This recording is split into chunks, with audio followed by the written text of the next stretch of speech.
Bienvenue sur votre chaîne préférée Akhbar al-Blad de Hassan Atlemsan. Un dernier virage pour concrétiser l'option de deux Algéries, une Algérie du Nord et une Algérie du Sud. L'actuelle Algérie, l'État fonctionnel installé par la France, est en plein débriefing sur le Sahara marocain à l'ONU. Abdelmjid Tebboune ressuscite l'invisible Brahim Ghali, le futur président de l'Algérie du Sud. Alors qu'au siège des Nations Unies, le Conseil de sécurité tenait une réunion à huis clos pour faire le point sur la situation au Sahara marocain, le président algérien choisit de curieusement inviter un chef de la milice du Polisario, porté disparu depuis une belle lurette, une dangereuse manœuvre pour tenter d'attirer l'attention sur un comparse que la communauté internationale reconnaît comme un proxy du régime d'Alger et qui finira par se transformer en une Algérie du Sud qui va se séparer de l'Algérie actuelle. Le propre de la bêtise, c'est de jouer les mêmes cartes en espérant que celles-ci vont à force et comme par miracle s'avérer gagnantes. C'est pourtant la définition même de la stratégie algérienne. Une stratégie qui, tout en se révélant chaque jour un peu plus comme le principal protagoniste du conflit sur le Sahara marocain, croit bon activer à souhait son protégé, le Polisario, tant la milice armée que son chef Brahim Ghali, dépassés par les événements, ont brillé par leur absence ces derniers mois, rendus paradoxalement invisibles par leurs parents algériens, qui jouent désormais à découvert. Mais qu'à cela ne tienne, le président algérien Abdelmjid Tebboune croit toujours pouvoir s'en servir pour épater la galerie, même si tout est de savoir laquelle.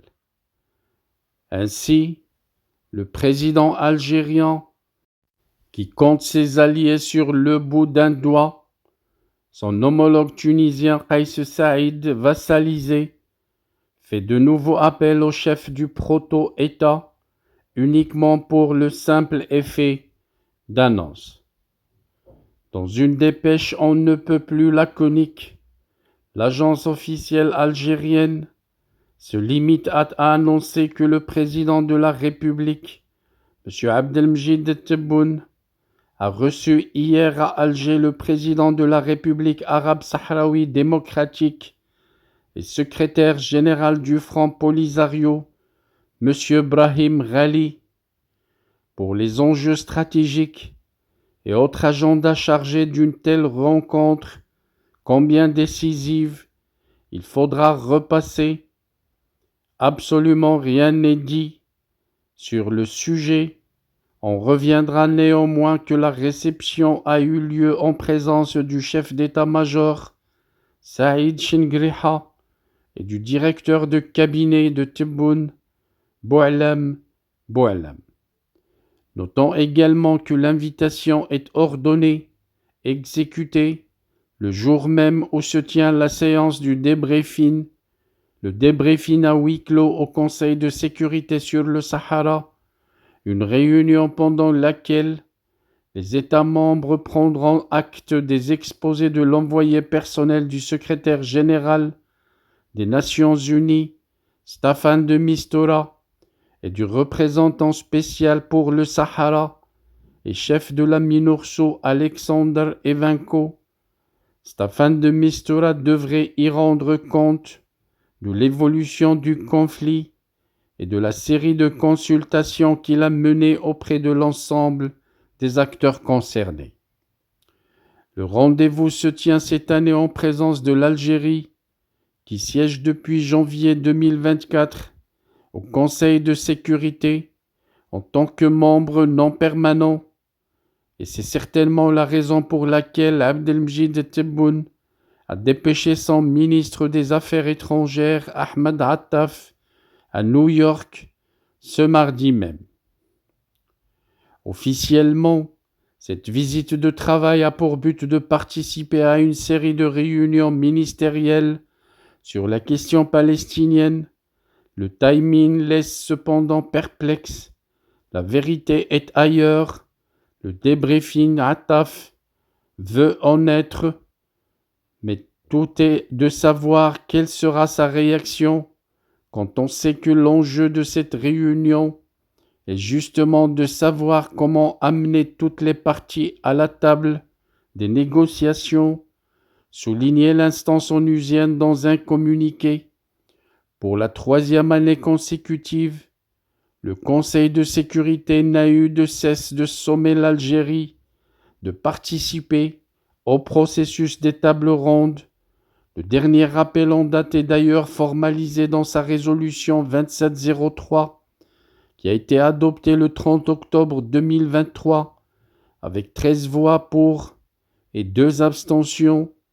Alger pourra-t-elle s'y dérober indéfiniment alors que sa responsabilité dans le conflit est évidente et que de l'aveu même de ses médias, le Sahara marocain est pour la junte algérienne une question de sécurité intérieure.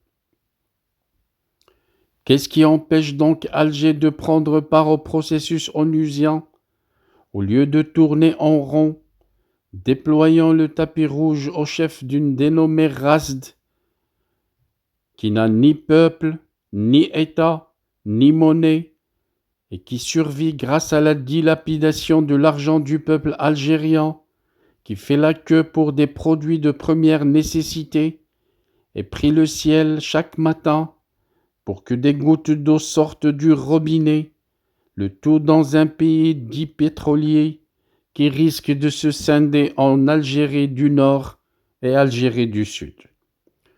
Le régime algérien sait pertinemment que le débriefing de New York est un no-show. Attaf aura beau faire le pied de grue dans les couloirs du siège de l'ONU, il n'y pourra rien. Alors au pays du monde à l'envers, on essaye de changer l'espace et le temps et de déplacer à Alger la prestation espérée à New York. Mais même sur le chapitre temps et espace, le régime algérien se trompe. Ce n'est pas du côté de New York que les gérantes d'Alger devraient regarder, mais du côté de Rabat. C'est dans la belle capitale marocaine que le sort du dossier du Sahara occidental, et partant celui des vieillards impotents qui siègent à Alger, a été bel et bien scellé. Our hearts beat to the city streets. We began to feel the fire.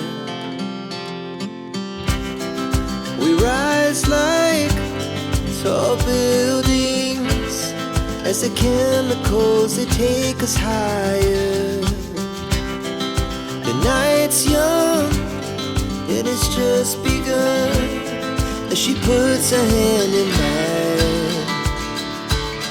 We wanna chase the night, wanna dance to the light, pull stars from the sky, just two hearts running wild. Never sleep, never stop, as we shout from the top.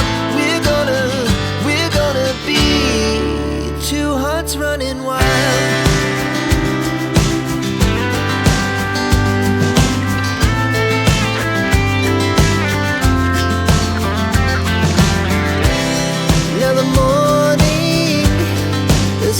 Afternoon, we lay awake in bed.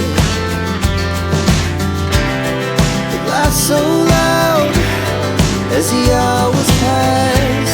We're gonna do it all again. We wanna chase the night, wanna dance to the light, pull stars from the sky, just two hearts running wild. Never sleep, never stop,